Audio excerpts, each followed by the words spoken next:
Ron and Fez Show. We want to remind you that a week from tomorrow night, we're going to be broadcasting live at Dave and Buster's. That's at the White Flint Mall in Bethesda. Are both of them going to be there, Fez, or just Dave again this time? I think we may actually get Buster showing up. They're married. They're married in New Hampshire. Missouri shot down that thing yesterday. No gay marriage in Missouri. Sorry for that, Fez. I know you had your heart set. And they call it the Show Me State. I guess they don't want to see everything. No, not Missouri. I went out for lunch today. I figured I was running some errands. Mm-hmm. I would treat myself to a nice lunch, so I went to Popeyes. And I'm sitting there, and for some reason, there's this guy who looks normal enough. He's in a shirt and tie, and just standing in the middle of the restaurant eating a biscuit by himself, not sitting down, not having anything else, just kind of like a rat boy eating a biscuit in the middle of the restaurant. Then he finally goes and was it a biscuit from that restaurant? Yeah. Maybe he was just like reading the menu, wondering what he could have next. Well, he wasn't near the menu. Then he finally went up to the counter and got like a small drink cup, and then stood next to the soda fountain where you fix your own drink, and just kept filling it up and downing it, filling it up and downing it, like he was gonna really get his money worth out of the small refills. And I'm thinking, there are just nuts everywhere. It doesn't matter where you go. Yes, even Popeyes has crazy people. And it's like sometimes, it's not the people that look like they're nuts that are the scariest. It's the ones in the shirt and ties. Well, we were talking about that film earlier, Falling Down. That is the scariest guy. And, like, when you're in a big city, don't mess around with the guy in the white shirt and tie, because he's already on the edge. He's totally weird. He's been keeping it back for too long. He's ready to snap. Yeah, and he'll chew you up like you're a biscuit right in the middle of the restaurant. It's very odd. That's like Go ahead, Bobo. The Norman Bates, kind of situation. The guy looks real normal, and then he's just killing everybody secretly. Norman Bates and Psycho. Well, it's always that guy next door when you get into serial killers. Where it's the guy that's, we never knew he would do a violent thing in his life. And then next thing you know, he's the one that has everything buried in the crawl space. Don't they always look weird, though, after they're arrested? Because they have, like, the big glasses and stuff, and they have a little creepy look. Yeah, I know what you're saying. They look like they were just about to kill somebody, and it looks like the cops should have went there first. I mean, have you ever saw one serial killer who, once you saw his picture, did not look like a serial killer? And I just despise the fact that people go, well, it's always the guy next door. Yeah, in your weird neighborhood, because you didn't see him coming. That guy in Utah that just confessed to killing his wife, you see the wedding pictures, and it's like, all right, they look like a happy couple. And now you look at him, and it's like, he looks like that. Yeah, he looks like Bobo. I'll tell you who's the guy is that will kill next. David Byrne, formerly of Talking Heads. That's what every psycho killer looks like to me. There's something about the eyes where it's like we should be able to look at people, maybe like the precogs, I don't know, but just look at people and just tell who's the killers are.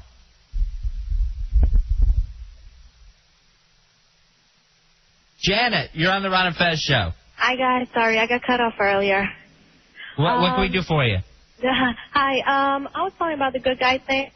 Ashton Kutcher in Butterfly Effect, he wasn't really like a bad guy, but it was a transformation from some of his comedic. I didn't see that yet. I didn't see Butterfly Effect. It's really good. You should watch it. Yeah? Is it out now on DVD? Yes. All right. I'll look into it. Thank you, honey. All right, you're welcome. Now that it's on DVD, we can finally catch up with the Ashton Kutcher stuff. Brian, you're on the Ron and Fez Show. Ron and Fez, hey, I'm a huge fan. Love you guys. I got a hero turned bad guy. John Voight in Anaconda. Yeah, John Voight. Did he ever play a bad guy before that? Can't think that he did. He did in Runaway Train. Oh, Runaway Train was a great film. An excellent movie. I got shoes, Manny. I got shoes. Tom, you're on the Ron and Fez Show. Hi, guys. I love your show. Thanks, brother. How about Tommy Lee Jones and Jim Carrey in that horrible Batman movie? Yeah, I don't know if I count any of the Batman movies as being real villains, but Tommy Lee must have played a villain before that, right? I would think so. He's got the look to do it. He played Gary Gilmore in that TV movie. You always go back to TV movies. I don't know how TV movies got to be movies. Hey, well, they're hour and a half, 2 hours long, I guess. With commercial breaks. Sorry. Sid, you're on the Ron and Fez show. It better not be Cigar, Sid. Hey. Lawrence Fishburne or Jeff Goldblum in Deep Cover? I didn't see Deep Cover. You, Fez? No, I did not see that one. Come on. Bobo? It's a good cop movie. Missed it. No. I mean, here's 2 things that'll keep me out of seeing a film. Jeff Goldblum. I just don't need to see 10 Speed and Brown Shoe ever again. I'm not getting it. I know you happen to love him, J-Dubs, but I'll never understand why. I don't know. He always seemed like a really cool guy growing up. I always thought, Did you ever see Big Chill? No, I didn't. He was the geek of everybody was cool but him. I saw Jurassic Park. Yeah, and did you think he was cool? I did. From pouring water on the back of his head? Yeah, he was a mathematician. That's the guy that you were thinking was James Dean. That's what J-Dubs admires. Anyone who can add. Yeah, that's one thing I knew I could never be. I liked him in The Fly. Yeah, he's good in The Fly. Diane, you're on the Ron and Fez show. Hi, guys. How are you? Cool, Di. The movie Wicked with Julia Stiles. I never saw it in the theater, but it was when I saw it on DVD. It's like she ends up killing her mother in the beginning of the movie and then does one of those falling in love with dad and trying to sleep with him. Oh, yeah, I did see that in the middle of the night. Sister, and then at the very end, it ends up being like the little tiny sister that ends up killing Julia Stiles. Here's an interesting thing. She sleeps with her own dad. Yeah. Of course, she's crazy and must be killed. Yeah. Again, let's kill Lolita films. Yeah. Something is wrong with Lolita. She tries to get with the neighbor, too, and the neighbor kind of figures it out or something like that. Because she's a whore now. That's what we have to believe. Thank you, honey. Thank you very much. There is something sick. We need to talk to that psychiatrist about what is wrong with America, where now we make sure we show the accused girls as deserving to die. We'll get Dr. Frank on to see why we need to kill the young sick girls. So these are Old Testament morality films, really. Yes, except for the men that sleep with them always get away, fine. And they're basically your heroes. Hey, Janet, you're on the Ron and Fez show. Hi, yeah, Ashton Kutcher's girlfriend was a great villain in Charlie's Angels 2. Okay, I could barely hear, but she was talking about Demi Moore in Charlie's Angels 2. That's Demi Moore. Demi Moore. And again, I would say more of like the cartoon type villain than the actual evil character. She got the most press out of that whole film, though. Eric, you're on the Ron and Fez show. Hey, Ron and Fez. How you doing? What about Don Knotts and Apple Dumpling Gang? He was a bank robber. There, you got us, buddy. And Tim Conway. The great Don Knotts. Did you ever see the movie Motel Hell with Rory Calhoun? No. It's a great movie. It's got Cliffy from Cheers. He's in it. It's his first movie. He's like your grandfather, and he kills people. Sounds scary. The tagline for that movie was Beauty and the Beast with chainsaws. Yeah, so you know it's a big one. Hey, Brett, you're on the Ron and Fez show. Not while I'm on the radio. Thank you, Brett. Let's see. We'll go to Trevor. Trevor, you're on the Ron and Fez show. I got, the guy calling in with Lawrence Fishburne. I got a movie where he played the heel before Deep Cover. That was King of New York. King of New York is a great picture. Yep. Christopher Walken. Yep. Who else is in that movie? Remember he comes in and he's supposed to be delivering money, and there's all these Kotex. And when he goes, what is this for? Fishburne goes, to fill up these holes, and starts shooting them. I forgot about that flick. That was like a Pulp Fiction Reservoir Dogs before there was a Pulp Fiction or Reservoir Dogs. That was directed by Abel Ferrara, right? Yeah, very good. Real gritty movies. Also did Bad Lieutenant. Yeah. I forgot that film. I haven't seen that in years. Greg, you're on the Ron and Fez show. Hey, what's up, buddy? Buddy? What can we do for you? Hey, how about Dwight Yoakam and Sling Blade? He was a bad guy in that. Dwight Yoakam and Sling Blade. He hated everybody, especially retards and antique furniture. Oh, stop it, Dwight. Stop it, Dwight. We're getting our band together. I like any guy who has a band without a lead singer. Just them jamming. Vic, you're on the Ron and Fez show. Hello? Yeah, go ahead, buddy. Hey, you remember that Tom Hanks movie, Road to Perdition? Yeah, again, I'm not going to say he was the bad guy in that because you followed him and, you know, basically he was almost like a Michael Corleone or a Clint Eastwood character, so not really a villain. Brett, you're on the Ron and Fez show. Yeah, the O.J. Simpson where he stabbed his ex-wife. That's real life. He was only a villain in real life. Other than that, Capricorn 1 and Police Squad or whatever it's called, Naked Gun. What? Hero. Didn't he try to kill the Queen or something in that? No, that was Reggie Jackson. All right. That was all part of that. Michael, you're on the Ron and Fez show. Hi, I've got one for the Tommy Lee Jones villain. Yeah.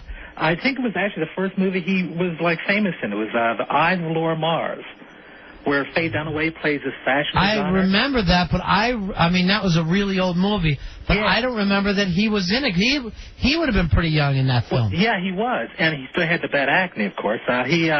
He plays a police detective who seems to be on the case to solve the thing. And they did the usual old multiple personality switcheroo at the end, where he ends up being the bad guy. How many times in films is the police detective who's trying to, or doing the case, really the person who's behind it? Either that or his boss. Yeah, it's a nice coincidence that he gets assigned to the case that he committed. Watley, we never expect. The only reason I signed you is I didn't think you'd get this far. Dan, you're on the Ron and Fez show. How about Dennis Hopper in Blue Velvet? Dennis Hopper, always the bad guy. He, I would say, plays the bad guy more than he plays good guys. I mean, he was a bad guy in 1950s films. He was one of the people chasing James Dean around. He was in, like, True Grit or something like that as a bad guy. So he's in the 60s. So every decade, he's played a bad guy. All right, Jay wanted to add something about J-Dub's favorite, Jeff Goldblum. Hey, Ron and Fez. Yeah, you guys were talking about Jeff Goldblum earlier. Me and my buddy observed that he eats in every one of his movies. We defy you to find a movie that he does not eat and speak. All right, let's go through his career. Every movie, he eats and talks. All right, but he's got food in his mouth while he's got food in his mouth. Just for instance, in The Fly, remember when they transported that steak? Yeah. And he's eating it, you know, and then he's reacting to. And he's spitting up on the donuts and stuff. Yeah, he's just it's just a funny. All right, but let's go Big Chill. Is he eating and talking in that? Well, it's not. I mean, we haven't gone through every movie, but it's the majority of his movies he eats and acts. It could be like an actor thing where an actor likes to have something to do. You always see movies where actors just can't sit there, so they're always like peeling an apple or acting like they're doing something. But I would never think I'd want to have food in my mouth during the film. He eats in the Big Chill. He's at the dinner table, you know, when he's talking about that the cynical Chinese or the fortune cookie. All right, you've put me on this now. Yeah, I will stay. I'll stay on the job as long as I can. Seeing if Jeff Goldblum... What about Jurassic Park? Do you remember it all, J-Dubs? Where he was eating and talking and acting? I don't think so. That sounds kind of flimsy. No, Jurassic Park, when they're at the dinner, when they first get introduced and they're explaining the park to them, they're at the dining room table, or they're at a table, and they're eating. Everyone's eating. J-Dubs, your hero, eats and talks in every film. I can't believe there's talk. That's cool. There's a director that lets them get away with, all right, I'm going to have a mouthful of food in this scene. Yeah, but you wouldn't think, like, if an actor said to you, hey, I can concentrate better if I have something to do. I mean, it kind of seems like real life. Like, when you're at a dinner table, you talk while you're eating, right? Right. So, I mean, it might be like a real life thing for him. I got my stuff on right now. What color am I going, Fred? I used a medium brown on your roots in the front and then a dark brown on all the rest of it. But it doesn't go as dark on you, and this is a different kind of color than Fez's. So. All right, so, we're not going to look like twin brothers. And what time do I got to wash out of here? 9:45, because yours processes faster. All right, we're going to take a break. We're right back in a few moments. It's the Ron and Fez Show.